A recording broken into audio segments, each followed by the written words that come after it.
Hello and welcome to the aForm Show, the premier podcast for all things architecture and design across the MENA region. Welcome to your tribe.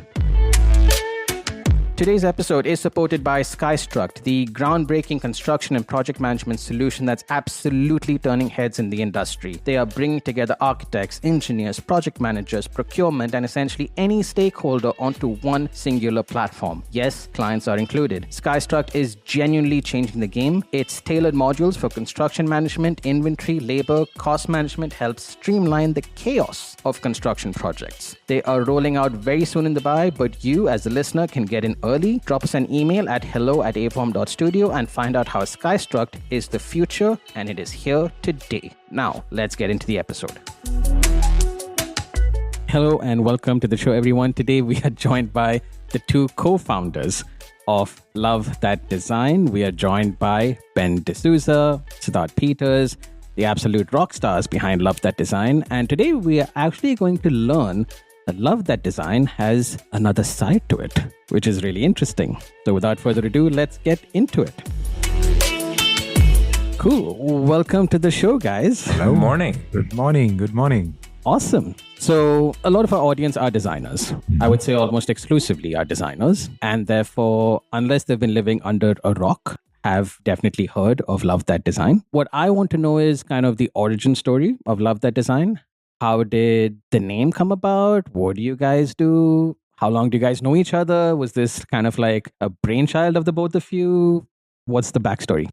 I'll let Ben take it over. We've known each other for a very long time. Yeah. Very, very long time. Yeah, I can talk to you about we went to school together. Sid and I knew each other for 28 years before we started this business. And it's funny because when we were sitting around trying to figure out what are we going to name this company, we couldn't come up with anything better than two guys. And that's probably something better for a different for a different story some other day. But when we started out, we called ourselves 28 Light Bulbs. And 28 was because we knew each other for 28 years, and light bulbs was like, like in those cartoons when the cartoon character has an idea. Light bulb. Yeah. So essentially we said, okay, let's just keep this name, and when we make enough money, we can change it to whatever else we want to change it to. And then that's where the name came from. We started in 2016. Yeah, and we were based out of a little office in Silicon Oasis. And yeah, that's where that started from. Initially, we had a different platform. No, before that, I guess there was a competition or a final year project that was done with a bunch of MBAs from HALT. Maybe Sid, you can talk about it. So I think, Ben's obviously, the experience that the two of us have are from the same industry, but from very different parts of it. My background is a little bit on the interiors supply side, and Ben's on the construction intelligence aspect of it. So when we met after a lot of years, because we were all doing our own thing, and an opportunity arose where Ben was available and there was an opportunity on the table in terms of an idea. Nothing more than that. Whether that was a monetizing idea or not, was debatable,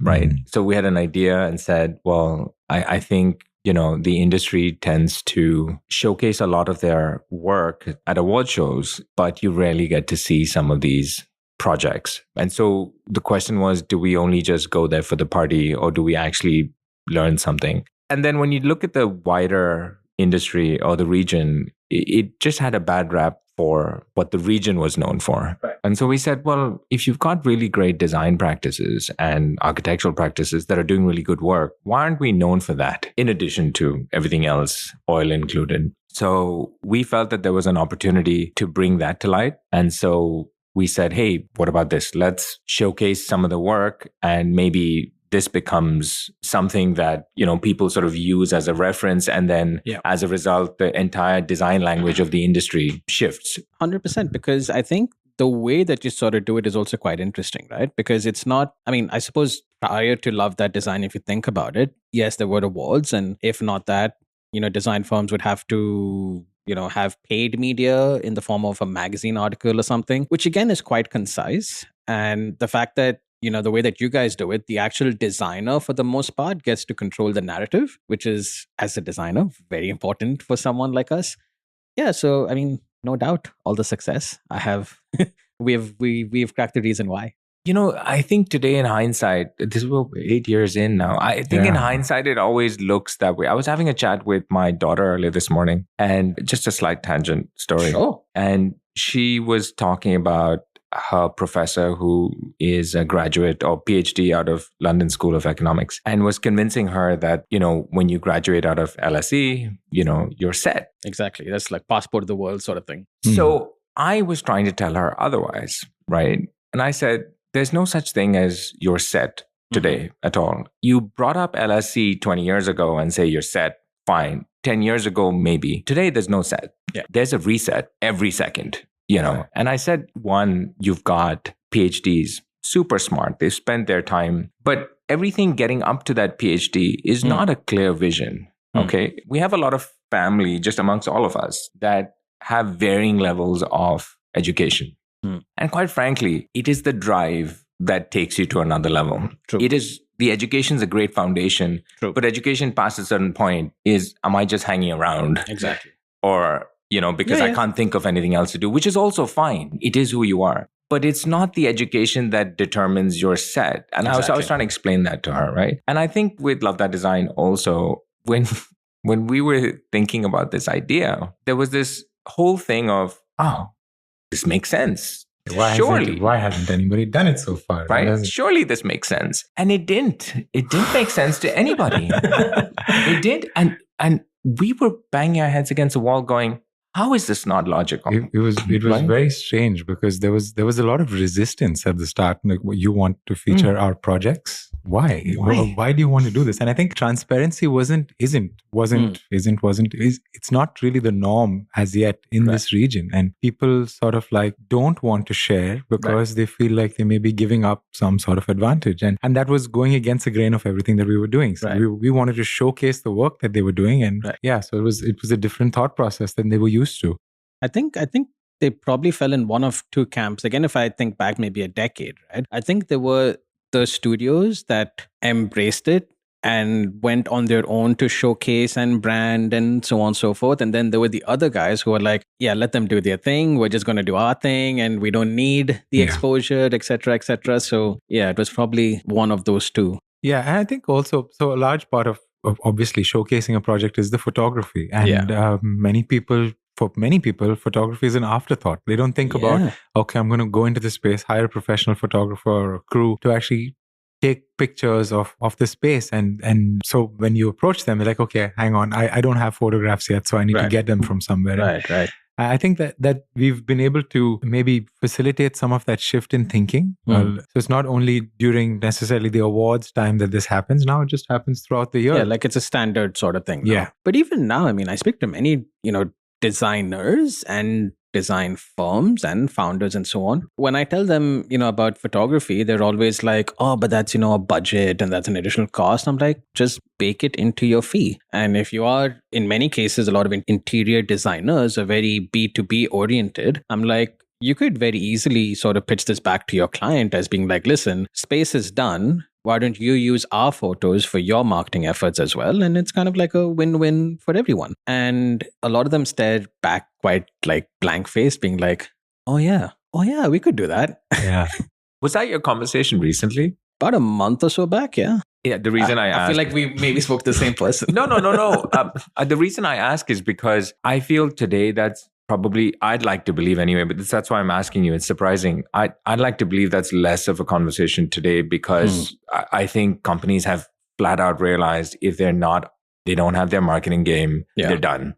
Yeah. And there's enough and more design practices that really have their game on. And, quite frankly, the whole marketing space is extremely competitive. And there's a lot of nuances to how you position your company, none of which was taken into account 8 years ago. And, Ben spoke about the friction we had where we were trying to think this surely makes logical sense. And they were feeling, why should we share this information with you? And we said, well, why wouldn't you?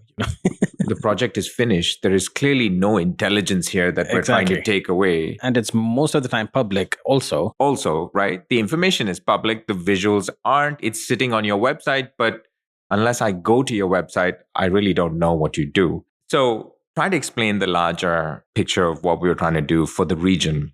Probably not for this podcast, but I think you'd be surprised at how many companies are not as marketing savvy, I would say. Marketing savvy is probably trying to pin it down to a very small pigeonhole. Maybe it's the awareness that this way of marketing yourself even exists. Mindset. Yes. The mindset just wasn't there. And when you are trying to explain logic, I think, you go, well, if that makes logical sense, it's a matter of time that this will become whatever. Yeah. And the companies that I thought really should have had the mindset for it, globals, wanted to see where this would go before they actually made a call on that when it had no negative impact or cost to them. Yeah. And so you're thinking, well, that doesn't even make any sense to some extent. Yeah. But, in all fairness, today where we get somehow put in the publication bucket. Yeah. Back in the day, we were getting put in the blog bucket. Wow. Yeah. So we were the equivalent of a travel blogger. Going to like different projects absolutely. and so on. Because the site looked like that and so on and so forth. And then 2019, we made this big shift in visual UI, UX of the site. Right. That somehow put us in the publication bucket. None of these buckets we really wanted to be in. Because clearly, as we've surprised you in what we actually do in the background, we're clearly not communicating that either. So at some point, we'll get put into the bucket we want to, but clearly it's not today. Just to quickly touch upon that, because we do so many of these episodes and we speak to so many designers and stuff, this is a conversation which baffles me as well as to why designers don't want to be out there as much. I think I have a theory. Go for it. And the theory is that, especially, it's funny you mentioned global companies, right? I found out that for most registered practitioners, be it interior designers, be it architects, whoever it is, and if anyone can correct me, please feel free to. According to their code of conduct that they sign when they register as an interior designer or an architect, they are intentionally not supposed to market their work. Yeah. It's like a document that they sign. And so that kind of gets ingrained right from you study design, right? This whole sort of notion of you don't need to market your work. You shouldn't market your work. Clients will find you on their own. Yeah, on the merit of what you've done. Yeah, so because it's kind of in this so-called code of conduct, it, number one, puts them in that mindset wherein I shouldn't be marketing. And then as they become larger designers in the sense that they've done more work, they're more experienced, then it becomes, oh, now I don't want to because, why should I? I have 20 years of experience. Why should I be marketing myself by this point? So you become a traditionalist at that point. Exactly. So I think it's a combination of both of those. But like I was saying, I'm pretty sure it was the Bartlett for their fifth year thesis, which is normally kind of like a open to studio kind of thing where, people presenting can bring their family and whatever. So the Bartlett typically has always been sort of this open house kind of thing for final year. They had a no media blanket rule this year. Wow. And everyone, students almost like protested because a lot of them were like, but what are my followers going to think? They've been on my journey for like the entire like architecture degree that I've done. How can they not see what the final result is? And good, that's an exaggeration, but there was so much pushback against them that they eventually just had to kind of repeal it and be like, yeah, it's fine. We'll keep it open. Let everyone come and see it. It's all good. But just that kind of thinking is still there, even from an institution like that. Yeah. But if you look at it on this side, like in Saudi Arabia because recently we were judging in Index Saudi Arabia, we were judging the Future Stars Award, where students for the first time, architecture students, were presenting their final year projects. There were over 100 applications and then they were brought down to the last 6 or 7 of them. And all of them came up on stage, presented their work, just like they do in the juries over here. But this was to a crowd that was a public crowd. And there was an award and things happened over there. So I think the mindset is definitely shifting. And it's nice to see that it's shifting in this region as well. Right. People are moving towards that idea, even in the universities at the very grassroots level of it, to say, okay, I'm going to showcase my work. I'm going to talk about what I did. I'm going to talk about the thinking behind what I did, which is so essential, I feel. Yeah. So I think Harriet Watt, if I'm not mistaken, actually call it a showcase. Yeah.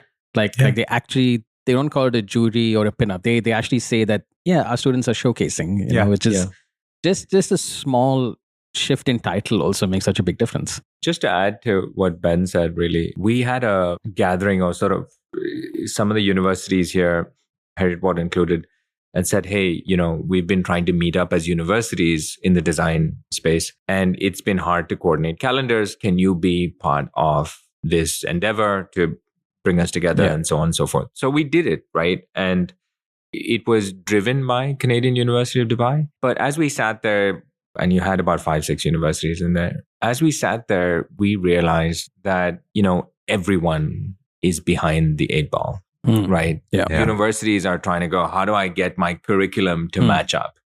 How do I get the thinking to line up? Because 2 things are happening. One is, regardless of where things are, universities have to make revenue.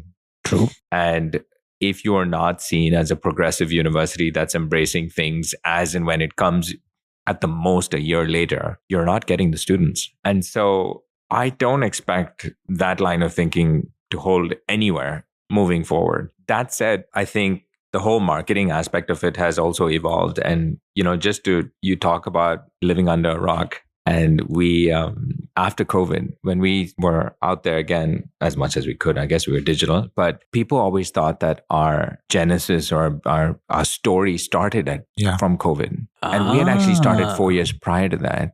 I mean, that's how much digital was ignored for 4 years. Wow. So to other people, they're like, oh, did you just start 2 years back? Yeah. Good on you. Fantastic. Marketing platform, you've done well. So, so regardless of how things seem today, I think we tend to overlook what was the beginning. And the beginning was extremely hard, extremely hard. I mean, to say that a business even existed in that space would be blasphemous. Yeah, absolutely. When you speak to entrepreneurs, right, there's this level of clarity of what they're planning on doing. Right. Also a clarity that there is a market in that gap. We didn't come together with that mindset at all, which also makes it interesting.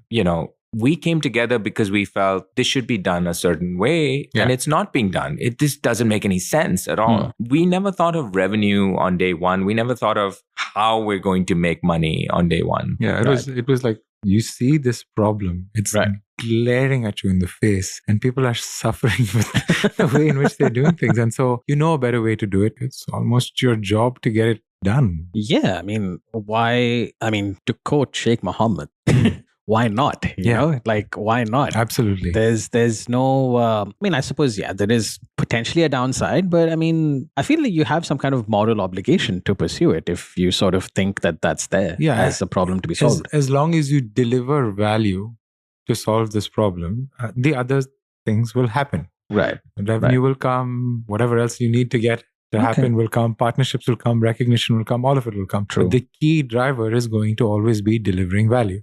100%. And so that's what we decided we would do. We would solve the problem, deliver value, and then the rest would come. Yeah. Speaking of the rest would come, I feel like at this point, I now want to blow our audience's mind and tell them that, like Sid mentioned, yes, while they may think that you are sort of in the media house publication bucket, you are actually not. And there is a massive, enormous amount of tech behind you guys in the form of Dot Studio, which I would very ignorantly say I only recently found out about, but I think it would be a massive benefit to a lot of people listening. So if you could tell us, I mean, I know it's more of a visual thing probably, but if you could maybe pique their interest as to what is Dot Studio, how would it help designers? How did that come into being? Was that also sort of a gap that you saw somewhere? They all are gaps. Yeah. Everything is a gap. We used to do so many things in terms of featuring projects and articles and writing up stuff. And that had us talking to a lot of the community. And while we used to walk by design studios on the way to a meeting room or on the way to a conversation. Yeah.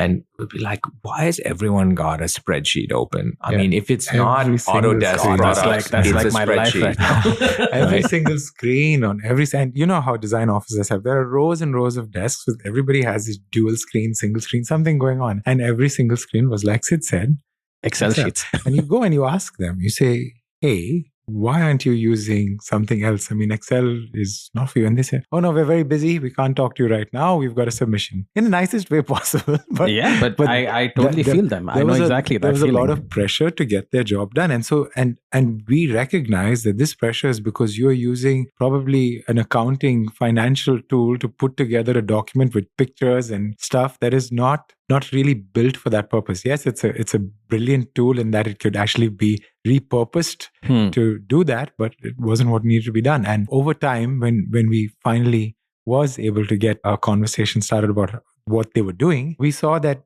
they were generating 1,000-page documents using these Excel files, which was extremely slow even to load because all of those images were there. And so we said, okay, this is something that I think we can solve. And that's what we set about doing. Yeah, we set about doing that. And like most things, they end up becoming rabbit holes of things you have to sort out.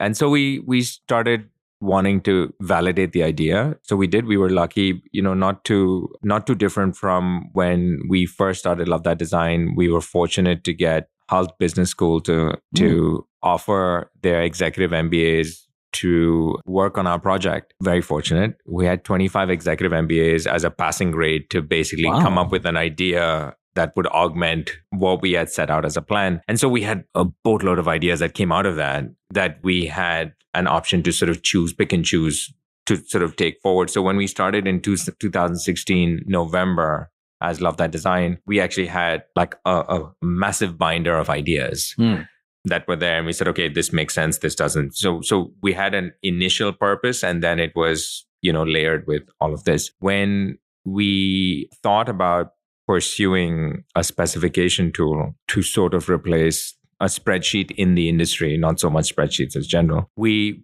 tried to validate that with an audience where we were fortunate to get some of the leadership around Perkins and Will, the architectural practice, when they were here before. So we had about 12 people around a table. We showed them a UI of what we planned on doing and got their opinion and said, hey, if you were to have something like this, what are your thoughts on using it? So we went through the ideas and then they said, great, how fast can you build it? Which really got us excited. And so we went about to the drawing board and started sketching out all the details and so forth. And we went and built it. But while building it, we said, hang on, if it's just specifications, we might only have a fraction of the design studio using it because not everybody in the design studio is really working on specs. So we said, well, what does the firm do outside of specifications? And so we set about an ambitious target of wanting to be the tool that was used second only to Autodesk, right? That is a big goal. Yeah. Absolutely. 100%. Super big goal. Right. But it was interesting because, a lot of people said, hey, are you trying to do, and we said, we're not trying to replace anything that, Autodesk has a phenomenal role in what it's supposed to do with architects, designers, etc. We wanted to be everything else. Right. And so that's how Spec, our original tag name, turned into Studio. Studio was supposed to cover everything, every operation that they had. So Studio today has been built so that it manages your sales pipeline, it manages your address book, it manages your timesheets, it manages your contact list, it manages your vendor list, your products, your specifications, your projects, everything, orders, invoices, all of it gets handled in this one system. And the beauty of it is that you can take it piecemeal. You can take whichever parts of it fit into your organization. And we've had some great companies join us and give us a lot of feedback on what we can do to improve it.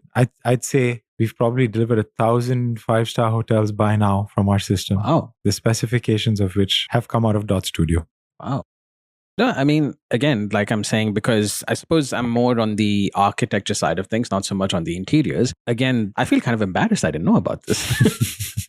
And I'm thinking back to all the late nights I had in front of those Excel sheets because specs, unfortunately, do tend to come right at that very last submitting next week and we got to look at specs now kind of thing.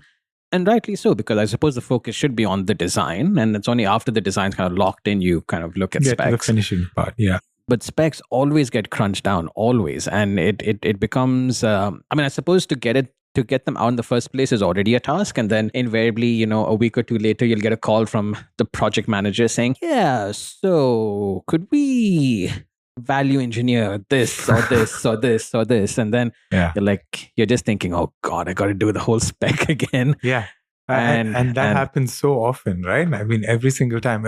In the hospitality, it's famous for the finish that has to change. Exactly. Constantly. In everything. Not just hospitality. Across the board. Yes. It is, you almost have to, and this is the unfortunate part. I feel bad for design practices because, whether they like to believe it or not, they almost have to have a second 100% waiting. If to not wait is to be slightly naive about where this is going. Exactly.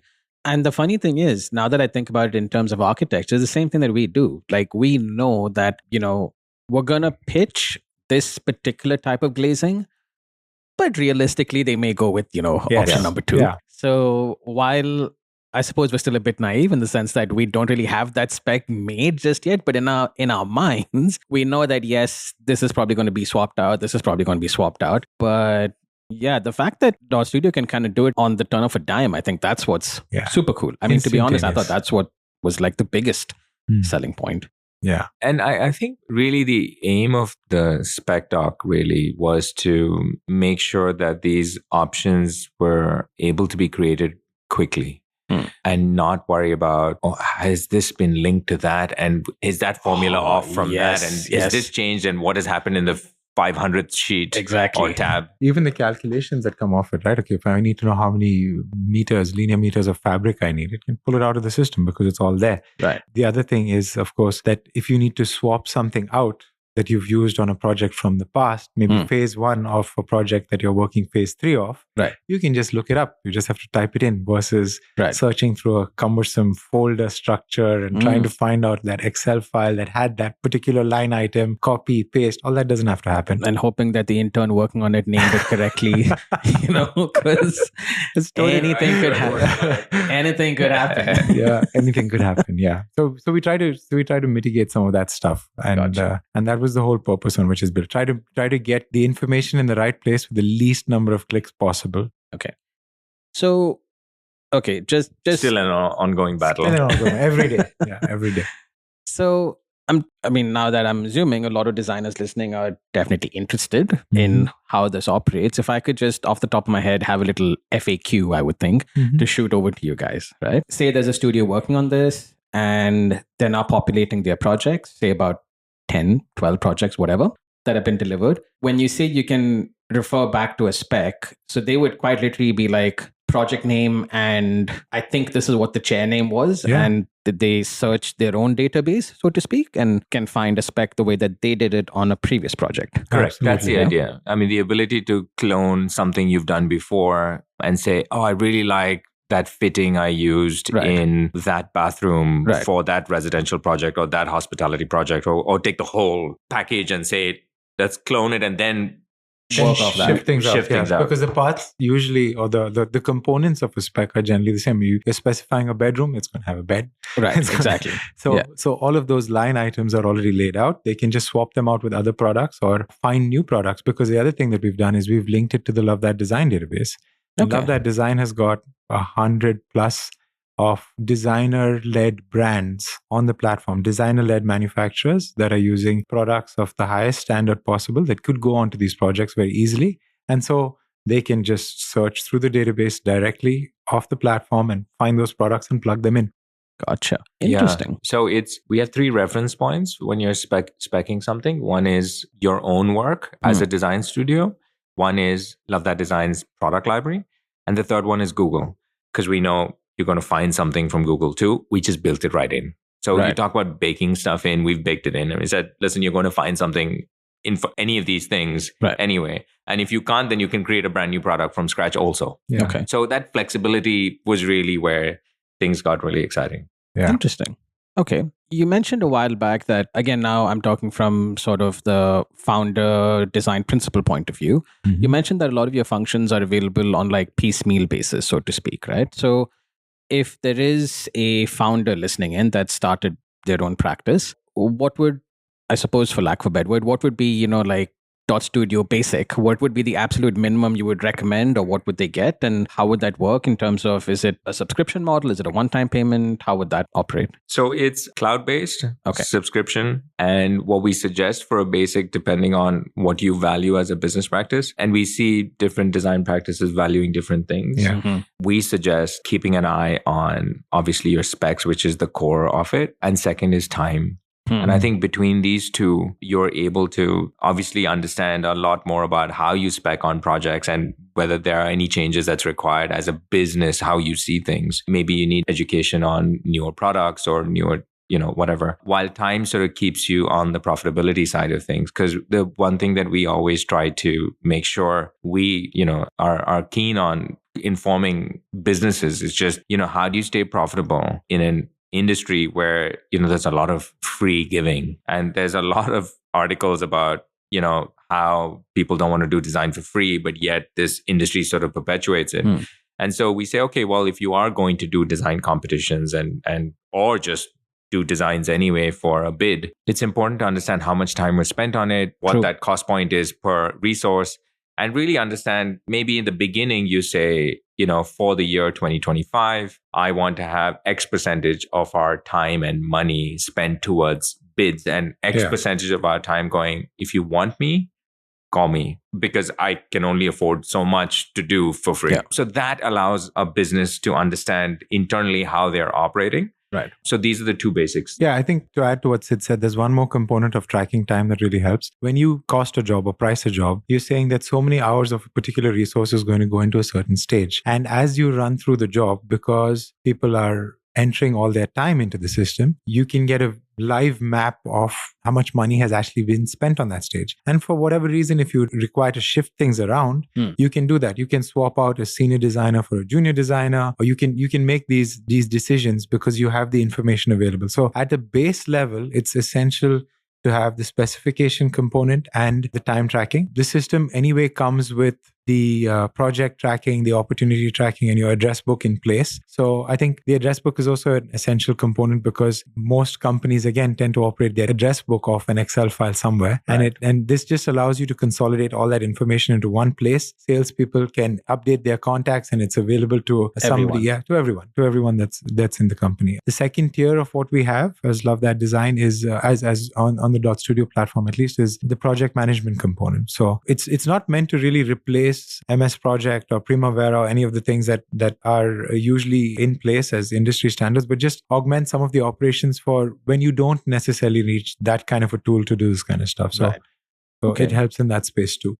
And I'm assuming if not in it already, I'm assuming further down the line, it would be quite easy to sort of plug in input from these many programs potentially. So it's interesting that you talk about that, because I think interoperability is one of the most important factors of what we're developing right now. We see that a lot of design studios create documents and then pass it on to a contractor, who again creates the same kind of document because they don't have the source file, and that goes on to a supplier who again there's a bit of like Chinese whisper that happens by the time it reaches that end product. So that's why we created the platform in such a way that those documents can be created collaboratively.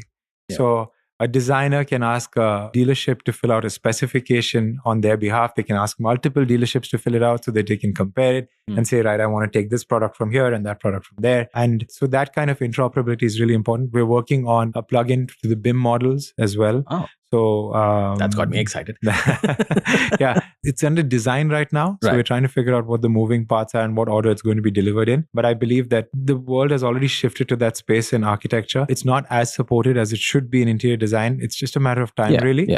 And there are some constraints that need to be overcome, but you might as well be part of that change as well. So gotcha. That's coming in place. Of course, the advent of AI and everything tech in those realms has to also come into the platform. So there's all these things that we're working on. True. Well, I mean, I must say, all very exciting. And I almost feel like on behalf of like the design industry as a designer in it, I feel like I want to say thank you for all the hard work you guys are doing on all your fronts. So thank you very much. You're very welcome. Typically at this point of the episode, I like to look forward. And in your case, I mean, I'm actually a bit excited to find out what you guys are probably planning for in the future. What does the next sort of 5 years maybe of LTD look like? Do you guys, I mean, of course, I'm sure you want to keep some things under wraps, which is fine. But as kind of like an overall vision moving towards, do you guys have anything that you guys are working towards now? We've actually been talking about this for a couple of years on where we think LTD might play a role in the next few years. So there's two parts. One is the near future. Ben spoke about interoperability. And I think, one, we are busy trying to connect this into an ecosystem rather than three separate parts. And I say three separate parts because some people know us for the love that design part of it. Some people, which is the projects, features, and that kind of stuff. Some people know us for the community aspect of it, where we're really involved in a lot of events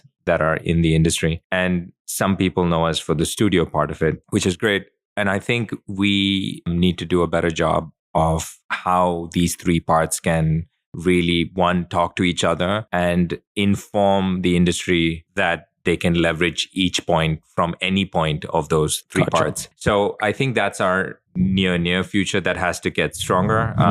Obviously, all the elements that Ben spoke about with studio and that future, because I think some of those things are in the process of being built, which makes studio an extremely strong product. And I think our future is probably a little bit more collaborative. Yeah. And by that, I mean, I think there's quite a few companies globally that are trying to do similar things, spot gaps, create aspects of it. We went to, when we went to the Milan Fair, I went in a day earlier and I joined a sustainability conference. It was really fascinating because the conference was from a company based in Brazil that was doing a conference for the year. And you found out there were so many challenges in sustainability, primarily because nothing talked to anything else, right? Every certification is running on a separate silo and trying to bring that into a platform that then means something to a designer or means something to the client. And as a result, everything is ambiguous. So someone says it's sustainable to a certain certification, it's not. And so what we're trying to do is there's interoperability, one, as a product, and for us, interoperability as an ecosystem. And I think if you were to look at the next 5 years, we're trying to build it as interoperability with other ecosystems because we feel that design language will start to unify. And I'd like to believe that in that time, we have strengthened our offering, strengthened our community, strengthened our product, and we then become part of a larger table of ecosystem discussions and how to connect to help our community communicate that across the world and then truly be one of these, you talk about how marketing isn't part of the mantra.